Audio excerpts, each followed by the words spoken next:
Hi, thank you, Congressman Raskin. Thank you for having us, for giving us the opportunity to tell a story. We are lucky to be here, but also I think it's important to recognize that this is not usual. This is rare.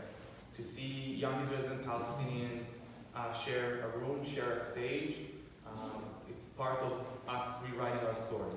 And New Story Leadership is about telling a new story about this conflict. My name is Eran Nissan. I'm an Israeli peace activist. For the past 3 years, I've been working for an Israeli NGO called Peace Now, advocating for the two-state solution. I've been working and focusing on young Israelis. Unfortunately, young Israelis don't meet Palestinians. For my generation in Israel, the first encounter between an Israeli and a Palestinian is always hostile and violent. And on the other side of the border, young Palestinians, the only Israelis they meet are settlers and soldiers. And these are not circumstances where empathy and understanding and trust can exist. My father was born in Iran, in Tehran, to Iraqi parents who fled their home due to persecution. My mother's parents came from Europe before the Second World War, and they fought in the war of 1948. They were captured and they got married where both of them were prisoners of war. I am the youngest of 3 brothers. My brothers and I all served as combat soldiers in the IDF, the Israeli Defense Forces. And we are 3 years apart. So I'm the youngest, and you go to the army for 3 years. So our parents had 10 consecutive years with at least one soldier, one son in uniform posted somewhere. Yeah, I served for 4 years, and during times of tension or war, my brothers were called to reserve duty, and then all of us were posted somewhere. I served for 4 years in the Special Forces in a very unique unit, the Canine unit. I had my own personal dog, a bomb detection dog. Her name is Gigi. She's now retired. She was a small Belgian Shepherd, not that small, but smaller than the other dogs in the unit. And together we carried out hundreds of missions in the West Bank and the Gaza Strip. And I want to share a story, and maybe it will be adequate because Congressman is asking here, and it's a weird story, and it's an unlikely story. I grew up in a small town called Kochav Yair, which is right on the border of the 1967 line. I would say, as a peace activist, the right side of the border. So not an Israeli settlement inside the occupied territories, but in sovereign Israel. But from my bedroom window, I could see the West Bank, the occupied territories, and I grew up in a rather politically aware house. I knew to talk about the conflict, about the 48 and the 67 wars, about the Palestinians and the occupation, but I didn't really realize.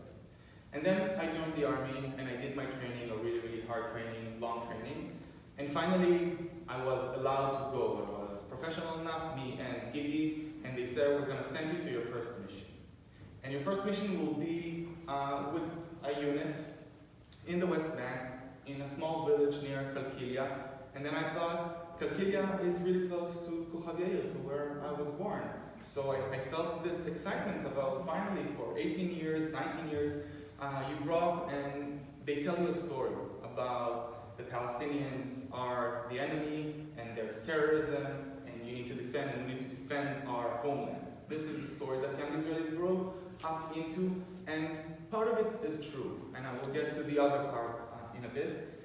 And I was sent to a small village named Azun, and maybe it rings a bell because this is where Muhammad is from. So my first mission as a combat soldier in the Israeli Special Forces was to go and find explosives and weapons and do arrests in a small village in the West Bank. And first I felt, okay, now I'm doing what I was sent to do, to defend. I can see my house, I can see my parents, I'm actively defending my home. But then I started doing more missions, and I understood that this story is not the whole picture. That for 52 years, generation after generation of young Israelis have been sent to the occupied territories in the Gaza Strip, in the West Bank, to sustain the military control over millions of Palestinians, denying basic human rights. We were sent to man checkpoints and patrol cities. We were sent to guard expanding settlements and outposts. And instead of defending our homeland, We were sent to sustain the oppression of a different people, of another people. I experienced combat during my military service. I lost friends and classmates, and when I left my service after 4 years, I was broken and I was angry. And I was looking to write a new story for my generation who saw this story over and over. I saw my brother go to the army and lose friends and classmates, and then me. And I said I need to do something, so I joined Peace Now. And during my work as a peace activist, I got acquainted with these kind of programs that take Israelis and Palestinians, young Israelis and Palestinians, and get them together to write a new story. And on the first day, 5 weeks ago, when we went around the room and we introduced ourselves, and Mohammed said I'm from Azun, and my heart skipped because I will never forget the name of that village, I understood that this is really, really rare. Because we could have met in different circumstances, but we are here. We're sharing a stage, we're sharing a room, we're sharing this summer, and we're sharing an office. We're sitting side by side, and we're engaging with each other, and we're talking. Not only about politics, but also.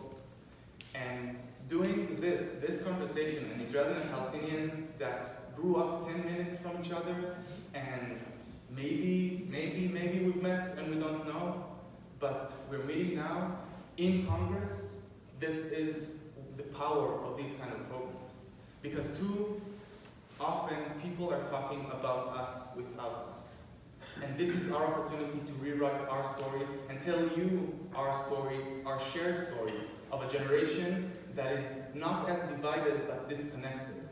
And we're trying to connect with one another. Thank you for having us. Thank you for giving us the opportunity to tell your stories.